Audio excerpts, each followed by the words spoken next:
And so we're here at the end of the day to talk about everyone's favorite subject, networking. Do my best not to keep it too boring, and I think there's a lot of good information here. One of the main questions we get is what we suggest for networking. We have a lot of options, which can be great if you're trying to do a lot of things. However, making that initial decision can be hard. So really hoping to clarify some of that today and give you all some good insight and tools if you're looking at making any networking decisions moving forward. So I'll also be coordinating with Patrick Healy, who's also a product manager on the AKS team, as well as Kushbu, and she is a product manager on the Azure Container Networking team. So we're going to start out by choosing your network configuration, the best practices around that, as well as then some best practices around application reliability and observability and troubleshooting and networking. Instead of diving directly into the networking stack, which can be difficult if you're not a networking admin or you don't have teams dedicated for it, we'd rather point out a framework that will help you decide to build your cluster. It's a little more relatable to Kubernetes rather than just networking. So we're going to talk about how networking in your control plane is managed, then move on to manage networking in nodes, over to your pods, and then finally to your applications. And the main questions you want to ask when you're talking about control plane networking is, how do you want to access your API server? So the AKS control plane is a hosted control plane in Microsoft Managed Environment, and it runs Kube API server, Kube controller, Kube scheduler, and other core components. Audit and diagnostic logs are accessible via the Azure diagnostic setting, and nodes and end users both need to be able to access the API server. So first is a public cluster. This is the default, and the API server is accessible via public IP address.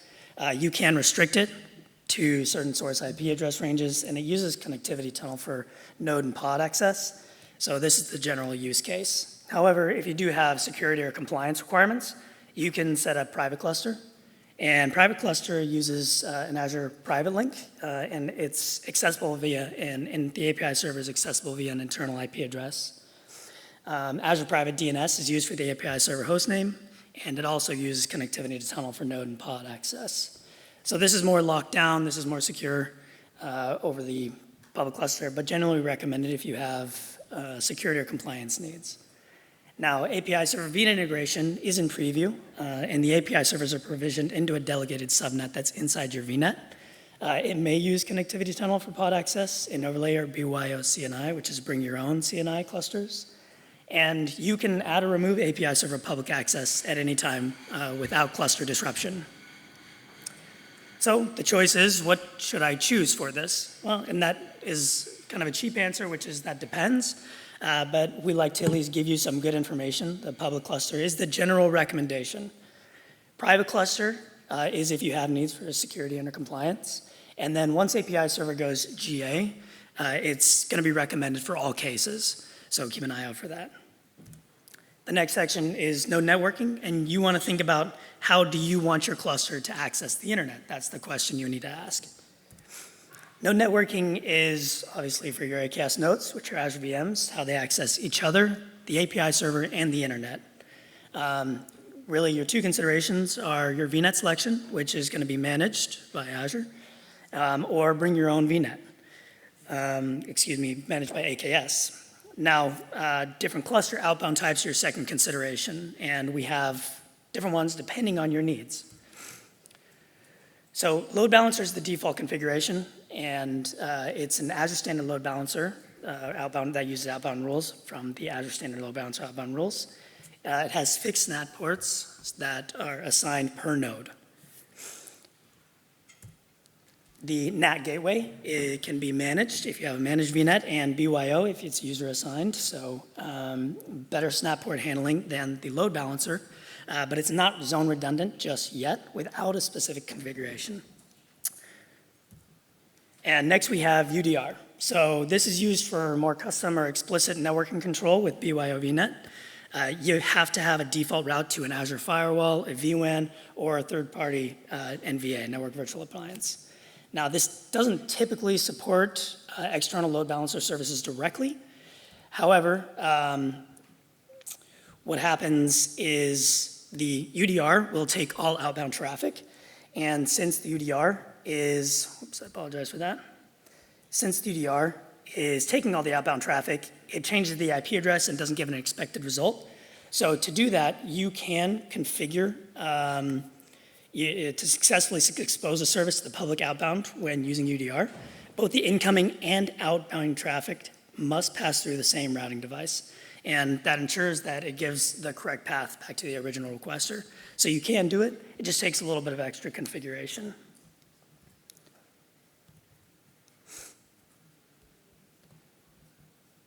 All right, so again, what should you choose? The load balancer is the general recommendation and fits most scenarios. NAT gateway is more if you have high volume outbound connections. And once zonal NAT gateway becomes available, then that will be the recommendations in the future. UDR is if you have custom needs, so if you want to pass everything through a custom egress, through firewall, NVA, and et cetera. All right, pod networking. Do you need direct pod IP access? What is pod networking? It controls how your pods have IP addresses assigned, defines how pods communicate with each other, cluster nodes and destinations outside the cluster. Kubernetes provides pod networking via CNI plugin. So the CNI plugin is a container networking interface plugin that configures pod networking. That includes IP addressing, routing, and transport. So the first option for Azure CNI options are Azure CNI overlay. It comes with an overlay range, which means that your nodes will get VNet IPs versus a private, logically separate space that are for your pods. It's really scalable, up to 5,000 nodes and up to 250,000 pods. You can also reuse the pod overlay space across your clusters without any conflict. And you also have dual stack networking, so if you need IPv4 and IPv6 traffic, then this is the way to go for sure. Pods cannot be directly accessed from outside the cluster. So if you have a specific need that needs direct pod IP access, this might not be the solution you're looking for. But in that case, we also have other options like Azure CNI with dynamic pod IP allocation. Now in this case, both nodes and pods get VNet IPs, and the pods are in a delegated subnet from the same VNet. So the on-demand IP assignment nodes is for efficient use of IP. So there's an older version which we'll talk about, but this is much more efficient of your VNet IPs and allows you to scale up to 65,000 addresses for nodes and pods. And these are a case where pods are directly accessible from outside the cluster. Now, you might have a situation where you need more than 65,000 addresses. So we're really happy to announce today in public preview Azure CNI with static block allocation. Now it's the same, it has a delegated subnet for pods and nodes, and they are still directly accessible from outside the cluster. But the allocation assigns blocks to each node on startup, so based on your max pods, and it supports up to over 1 million IP addresses for your nodes and pods. So that's a big step forward in scalability, and if you do have scenarios where you need direct pod IP access and scale, this is a great solution for you. In addition to that, Azure CNI powered by Cilium can be used with any of these options, and it also replaces the standard IP tables-based data plane with the EPF data plane from Cilium. And it offers faster traffic forwarding and routing, and also lower CPU usage, especially at scale. It is the greatest supported scalability of all Azure Network or AKS network policy options. So this is generally our recommendation if you're looking at something for that. We do have a few other CNI options that are worth mentioning. The first one is Azure CNI Legacy, which I mentioned, and that one is only a single VNet space. And it is static allocation once the node starts up. So it's not as efficient as our dynamic IP allocation option, and as well as they are still directly accessible, but it does have inefficient utilization of IPs. The second is KubeNet, which I think everyone's aware of, and it's also an overlay network option, and it can be used, the IP ranges can be reused across clusters, but you can only have one cluster per subnet. It is dual stack, and pods are also not directly accessible from the internet. This case really is where you have limited scale, and it can only go up to 400 nodes, and if you're using dual stack, then you can only have 200 nodes. The last one is BYO CNI. So if any of our solutions don't fit your needs, you can work within any AKS supported CNI that you have. Now, if it's CNI related issues that come up, Microsoft cannot support those issues, so that's something to be aware of when you're looking to make a decision. So Azure CNI is our general recommendation. It offers the most scale, it's the most simple option, and fits the most scenarios that customers need.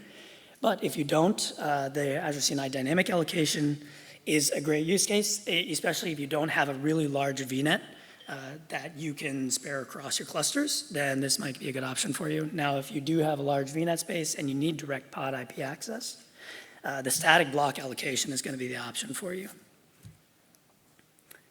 All right, so application networking is how do you want your application to access and how do you want to access your application? Application networking is how the applications running on your Kubernetes pods are exposed to clients from outside the cluster. The first one is, this one's fairly simple. So you have layer 4 load balancing. So if you're utilizing a Kubernetes load balancing service to directly expose an application on a public or private IP, it supports multiple ports and any TCP and UDP traffic. It requires at least one unique port, IP port pair per application. And the other option is if you have an ingress controller, you need layer 7 load balancing. Ingress controllers are a great option. Now it exposes an application behind a layer 7 reverse proxy. It's usable for HTTP-like traffic, which is HTTP, HTTPS, and gRPC. Now you can share a single public IP and ports for all ingress definitions on the same ingress controller. And the managed ingress options in AKS are managed ingress Nginx, and that's through the application routing add-on.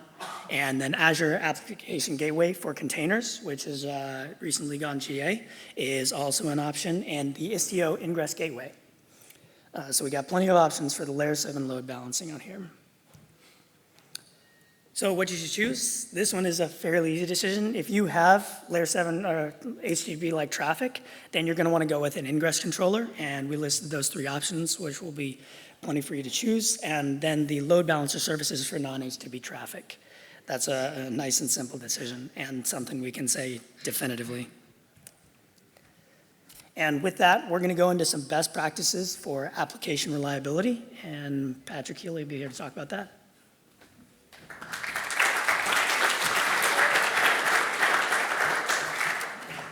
So good afternoon, everyone. So starting off here, we're going to talk about application reliability, like we said. Some of this is network-based. Some of it is just standard Kubernetes configuration, because if your pods aren't running, then it doesn't matter how reliable the network is, your app's not going to be accessible. So going forth, there's generally 3 major concerns, 3 major aspects to look at when you're talking about what you need to do to get your application to be reliable. You need the cluster to be reliable, you need the pod to be online, and you need the networking to actually have appropriate settings and probes. Moving forward with AKS clusters, there's one thing we didn't talk about in networking, and that is the AKS cluster SKU. We do have 3 different options: free, standard, and premium. Free is obviously, the free option. It's the best or the basic option that you get coming in. Standard does have an hourly charge for the control plane, but you do get an uptime SLA and higher availability with that option. And then premium is a new option that was announced last KubeCon to bring in LTS support for longer support of a single Kubernetes release. Moving forward from there, so you want to be on at least standard for a production application. Whether you're on premium or not depends on if you need the LTS option, but please don't run prod on free. Looking at node pools, typically we do recommend you split out your system and your user node pools. That helps make sure that a noisy neighbor situation doesn't take out, say, the cluster core DNS and cause your entire cluster to fail over because you don't have DNS traffic because you've got a pod that isn't behaving well. And if you're in a region that has availability zones and you want to make use of those, you can deploy multiple node pools or deploy across AZs so that you can make sure that a single AZ outage doesn't take your application down. Additionally, even though this is sort of tangential, look at the maintenance settings and maintenance windows, because if you're using auto upgrade, which is recommended for keeping up to date, you want to make sure that when those upgrades roll through, it's not happening during your busiest prod windows. Ideally, it's during what you would expect as a normal maintenance window. When it comes to configuring your pods, typically you want to spread your pods across your failure domains. You don't want to find all of your pods are on one node or in one zone if you've gone to all the trouble of building a multi-zone cluster. So this is fairly basic Kubernetes construct. It's been around for a while now. Topology spread constraints do work better than pod anti-affinity for this. So for example, with pod anti-affinity, you can't easily say, I want to spread my pods out across multiple nodes as much as I can, but I don't care if there's more than one on one node, as long as they're evenly balanced. Topology spread constraints allows for that decision. That's what's showing up here, for example. This is just a simple Nginx deployment, and it's going to be spread out as much as it can across zones, and then it's going to be spread out as much as it can across hosts. I did show there's two different possible behaviors for when unsatisfiable. That basically means if I can't make a scheduling decision that keeps things evenly balanced, should I not schedule it and leave the pod in pending, or should I put it as best I can? Typically, most people are going to end up with schedule anyway, but the thing I do want to point out is that unless you're running descheduler, this is a schedule time only decision. So if you ever have a case where, for example, you fail down to one availability zone because of an outage, you do need to go back and look afterwards and make sure your workloads have spread back out again. You might need to do a rolling restart on your pods to make that happen. George mentioned this earlier, PDBs. We all love them, we all hate them, from the AKS support side at least. Something I find some people that are new to Kubernetes don't realize is that when you're looking at a deployment and you have the strategy in there and the rolling updates and everything, that only applies to changes to the deployment itself. If the cluster goes to make a update, like say because you're doing an AKS version upgrade or a node image upgrade, and you've set max unavailable 1 in your deployment strategy, it doesn't care. It'll shut all your pods down at once if they all happen to be on the same node. So putting a pod disruption budget in is absolutely critical for making sure that the cluster doesn't take your application down doing a system update. Conversely, as was mentioned, make sure that you do have a realistic option. Don't say max unavailable is all of them have to be up at all times and I don't have any surge, because you can get into situations where your cluster can't upgrade because Kubernetes can't do anything without violating the PDB. This is a pretty simple standard PDB, just saying max unavailable 1. So however many pods I have, I can take more than one, or I can take one at a time down. As long as I have at least one, or at least 2, this will work. In this case, you can see I have a status block, so I actually had 4 replicas. It needed at least 3. It's allowed to take 1 down, so if it needs to do an update, it'll be allowed to do so. Next up, getting back close to the networking side, is setting up your health probes. So there's 3 different types of probes in Kubernetes containers: startup, liveness, and readiness. Looking at them in that order, startup is something that it's the most recently added of the 3. It's meant for apps that take a long time to initialize, especially old legacy apps. If you've ever tried to figure out probing on like a Java app that takes 3 minutes to get to the point where it's actually up and taking connections, startup probes will be your best friend for that. You go in, you set them up, they tell Kubernetes when it should start running the liveness and readiness probes. This is really important because, for example, if you have a liveness probe, which we'll get to next, that restarts the pod if it's not healthy. Well, you get caught in a situation where if I have to have that liveness probe have a long enough failure duration to allow my app that takes 4 minutes to start to actually get running, well, that means it's going to take 4 minutes to notice when the app crashes as well. So startup probes handle that situation. I can say, you can take up to 10 minutes to start, but after that, you can only be failure probes for 5 seconds before I restart you. Moving forward, this gets to liveness probes, which, like I said, those restart the container if it goes down, if the probe isn't answered. You can always tweak how many probes have to be failed, what the failure period is. There's also a startup delay in here if you don't need startup probes, but you do want to say, give it 15 seconds on startup because my app starts quickly. That's good enough. Sorry? Oh, okay. One important thing is a good health probe should check more than just is the web server responding. If you have an application that requires a database connection for it to actually do anything useful, then your health probe should check that the database connection is online, especially if you have a case where you want it to be able to restart the pod. Hopefully that database connection will come back up. Maybe I need to reinitialize my keys or pull new credentials. If all you're doing is looking at, can I get an HTTP response, and there's other critical components in there, then your app can go down without the probe actually doing anything. One critical detail, too, is that liveness probes only restart the container. They do not restart the pod. So back to that example I gave just a second ago of if I have a pod that maybe I need to restart it to get new credentials, if those credentials are fetched into a temporary file by an init container, not by the container itself on startup, then a liveness probe won't re-trigger that init container. So you've got to think about what your startup flow looks like and what you need to actually restart when you're bringing in a restarted pod. Readiness from the network perspective is kind of the most critical of the three. This doesn't trigger any restarts. This determines whether or not the pod gets traffic from the load balancer. So if the pod is live but not ready, it won't be restarted, but it also won't be taking incoming connections. So think about, again, when you're building your probes, you don't want to end up in a situation where all your pods are live, but none of them are ready. That's a down service. Kubernetes isn't going to restart your pods, but none of them say they're ready to take traffic. So generally, I try to structure things such that readiness is used to bring pods, delay taking traffic when the pods first come up, but typically it shouldn't go down again most of the time unless the pod itself needs to fail. Occasionally, you can have certain use cases where, like for example, a pod that's getting overloaded can flag itself as not ready, and then it won't take traffic. That's really useful if you're using Kata, for example, or some form of auto-scaling, where if there are lots of requests coming in, the auto-scaler will handle making sure that there are more pods that can handle requests. And meanwhile, the ones that have been long running can flag themselves as not ready until they get down below a good average workload. Something I didn't put in here, by the way, but I did want to mention, I showed HTTP GET probes on all of these. Probes can also be a command that gets executed inside the container. So again, like I said, the liveness probe, not only checking the app, but checking the database connection and anything else. Sometimes it's easiest just to drop a shell script into your container that does those checks and call that for your readiness probe. When you're configuring your load balancer services, so if you're going in and you're setting up a service either for the service that's fronting your ingress controller or because it's a non-HTTP service, there's a standard Kubernetes option in there called external traffic policy.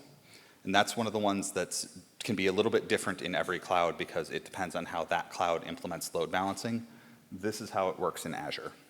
So if you have external traffic policy cluster, which is the default, that's going to send traffic to the Azure load balancer will distribute traffic to every node in the cluster. And then all of the nodes in the cluster are running kubeproxy and know where your healthy pods are and will forward the traffic on. Now, that can be important if you have an app that has a relatively limited number of long-running connections. Maybe you've got a couple dozen desktop clients that are sitting there that maintain one connection all day, because all of those connections can end up balanced across all of the nodes in the cluster.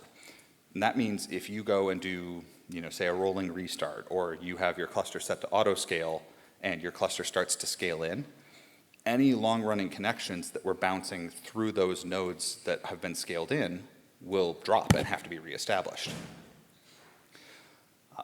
However, this is the most responsive to pod health changes because kubeproxy is what's deciding what pod gets the traffic, and that's right there connected to the API server with a watch. And it will also have the most even traffic distribution. ETP local fixes the problem with the traffic bouncing through every node because it uses a health probe that only responds up if there's actually a pod for that service on that node. But it has an alternate downside of, for example, if a node no longer has a pod for that service, it might take 5 to 10 seconds before Azure Load Balancer sees that probe failure and stops sending traffic there.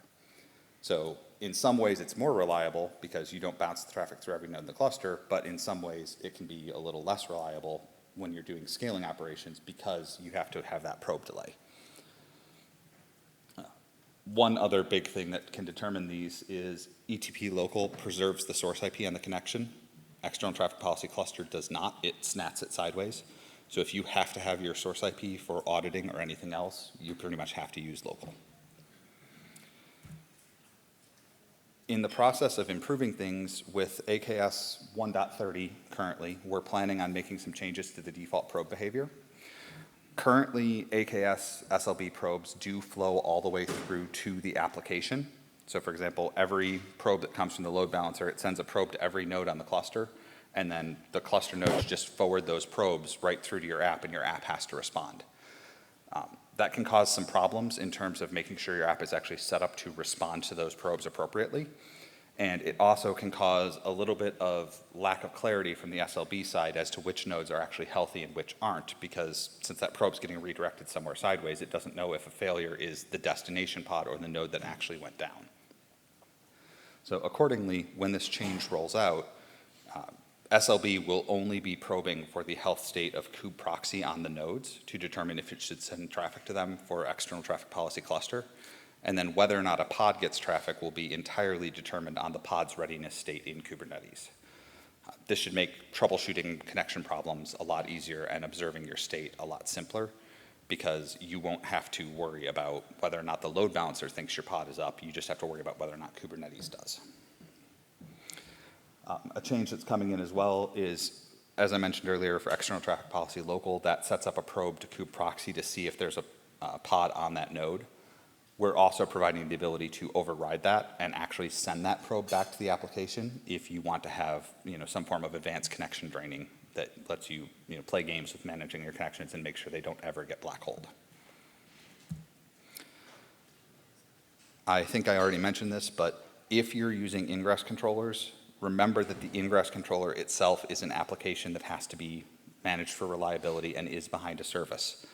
I have had support cases in the past where somebody said, hey, why did my app go down? I had 10 pods. They're spread across zones. They're spread across node pools. I have system pools and everything else. My app didn't go down. Why did my traffic fail? Well, you had one ingress controller pod with a single replica with 10 millicP or 100 millicPUs on it, and it got overloaded. If your ingress controller isn't healthy, none of the apps behind it are healthy. All right.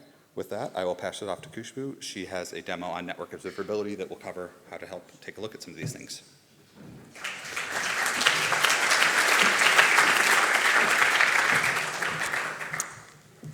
Thanks, Patrick and Chase, for going over all the best practices with Azure Container Networking. Hey, this is Khushbu, and I'm the product manager for Azure Container Networking team. I mostly focus on the network observability projects. So today you saw on the keynote that Deepak already spoke about some of the advanced features coming in, and then you saw a demo within the observability and troubleshooting about the features that are coming in. But I'm going to talk a little bit about what we have today and how you could onboard to it. So yeah, to begin with, how many of you have tried this yet? It's in public preview. Okay. Yeah, good to know. We have a couple of hands here, and we would see after the session, hopefully we'll have more people onboarded to it. So to begin with, network observability is just an add-on. In the back, we are using the Retina add-on that's open source today. So this add-on scrapes the matrix. It uses eBPF technology at the back, passes on the data to Azure Monitoring Workspace, and further is processed and stored into Azure Managed Prometheus, and we use Grafana for visualization. Again, here you can opt in to bring your own Prometheus and Grafana. At that point, the Azure Monitor is excluded from the picture. So we do have that capability. There's a new update to this feature. The Retina add-on would run if you have AMA enabled for Kubernetes version 1.29 and above. So if you're using 1.29 and above, probably you have this agent running and it's scraping the data. So why not visualize it, right? So yeah, this is the update on the current situation with the add-on. And now I'll be talking about one high-level scenario on what we could debug as of today. Let's say we have Chase, who is a cluster admin, and he's been encountering issues, like people are reporting to him and saying that, hey, I've been having issues accessing your application. And Chase is not able to determine why that's happening because he has to go through a lot of logs, and that's taking a lot of time to detect and mitigate. To resolve that problem, we came up with the solution Network Observability. And if Chase had this offering, he would have just gone look at the dashboards and figured out why there were drops in the packet from front-end app to the back-end app. Okay, so I'm going to quickly switch on to what we have today.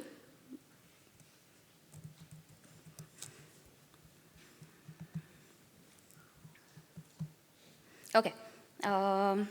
So this is the cluster level dashboard that we have today, and if you have 1.29 and above cluster with Kubernetes version 1.29 and above, you should have these automatically. You see a high level fleet view, which shows you sorry, oh, didn't notice that. Is it not?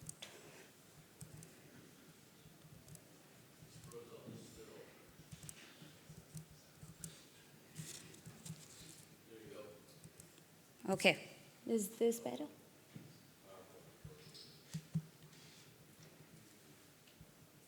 Yeah?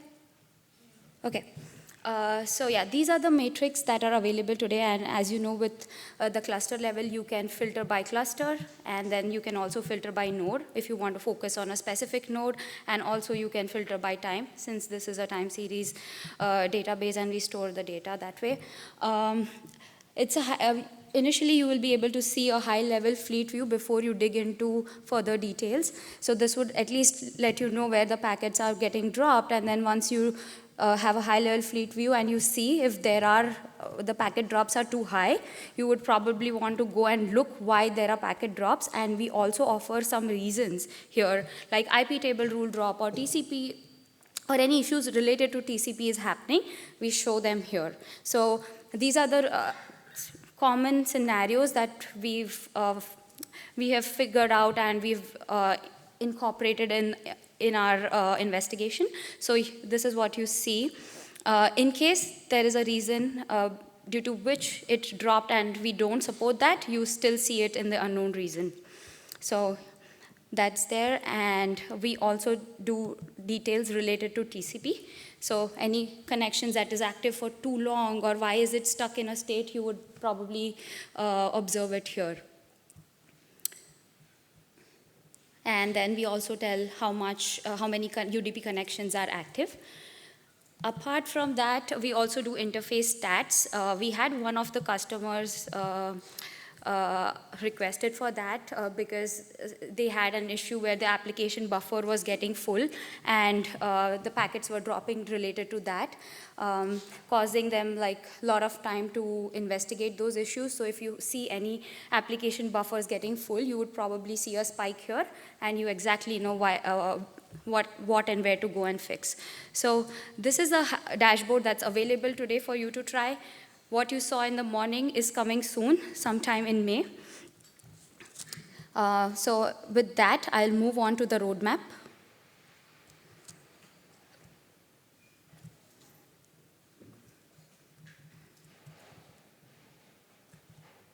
Okay, so this is how our roadmap looks like. At the present, we have the node level matrix. Retina was open source today. You saw the announcement on the keynote. We are going to go GA with this basic observability sometime in May. At the same time, we'll be launching the advanced matrix with Hubble CLI integration. That would be managed, but the Hubble UI integration would be available, but won't be a managed offering. Soon, sometime during September, in Q3, you would see all these features going GA. And we plan to also add FQDN filtering at that point, including the L7 matrix. So this is how our timeline looks like. Feel free to ask any questions. I'm not going to go over the demo for the advanced features, since we've already covered that in the morning. I'll be here around. Please feel free to ask me questions with what's available today and what's coming up. So yeah, and Here is a small QR code. If you could do a survey and help us with what matrix you would like to see related to networking, apart from what we have today, that would be great. All right, I don't have swags if you do that, but yeah, please do it. Yeah, that's all from me. Thank you, and I'll let Chase close.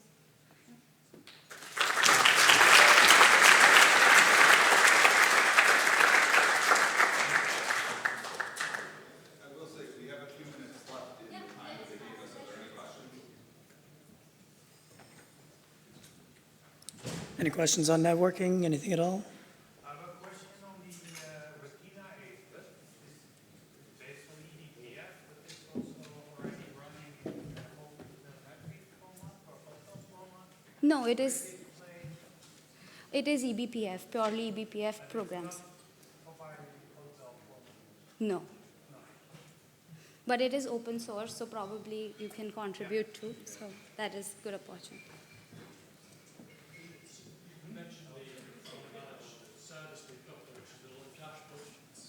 Do you want to take them out?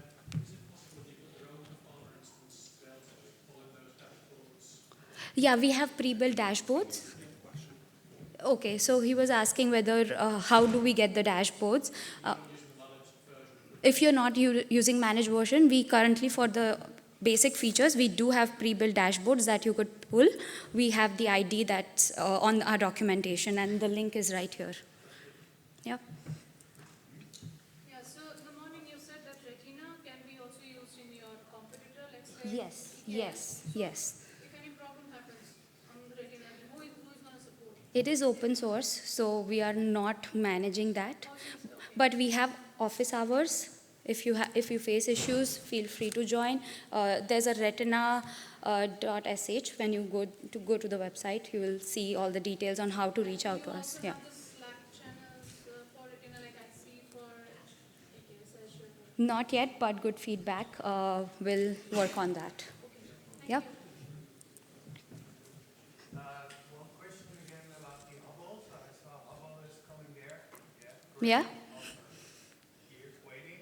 But is this also even requiring for you the CNI overlay of Cilium? No, it will work for all. It will work no matter what CNI is underlying. Because it gets data from networking. Can you? Yeah, good.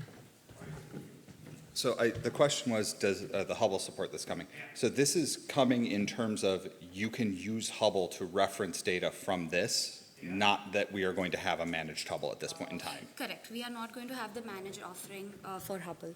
That's what I had mentioned in my previous slide. We won't manage it, but we will provide an availability for you to integrate with Hubble. No matter what's the underlying CNI, whether you use Cilium, non-Cilium, it would still support Hubble. Yeah. Sure. So this node auto provisioning NAP, so it says that like in the demo we saw that there were Sorry, ma'am. This is just for the networking session that we just did. We'll have a general Q&A later, I believe. Okay. So. You had some recommendations on CNIs to use. Are you recommending to use them with Cilium? Or do you have any seconds? Yeah, so if the question was if we recommend using them with Cilium. Using Cilium data plane is sort of orthogonal to the CNIs. If you do choose to use Cilium, then those get integrated as the IPAM plugins effectively to use Azure's native IPAM and routing. We do recommend that people start moving that direction because it is where we're planning a lot of our work right now. And it does support pretty much all the same features. So at some point that means Azure CNI will not be there and then. No, Azure CNI is still going to be there. It's just that basically any CNI plugin, there's mainly two parts. There's how does the IP address management work, and there's how does the data plane work in terms of using IP tables or eBPF. So all of the Azure CNI plugins use our IPAM code, and we worked with Cilium to be able to integrate that, and then it uses Cilium to handle the data plane portion. But if you're using it as part of Azure CNI, it's supported by Azure. All right, thank you. Yep. There was a question over there. Is there any pricing information about About which feature? the managed stuff? For managed. Yeah, the man. And repeat the question. Yeah, so you mean to say whether there is a pricing associated to manage Prometheus and Grafana? So for now, like with the basic features, you have to pay for the ingestion, like the costing, whatever Prometheus and Grafana managed offering is charging. So that's the cost, but not for running. And anyways, we are running that Retina by default. At least for basic, that's the scenario. Yeah. Any more questions? Good. Seems good. All right, Yeah. thank you all. Thank you, folks.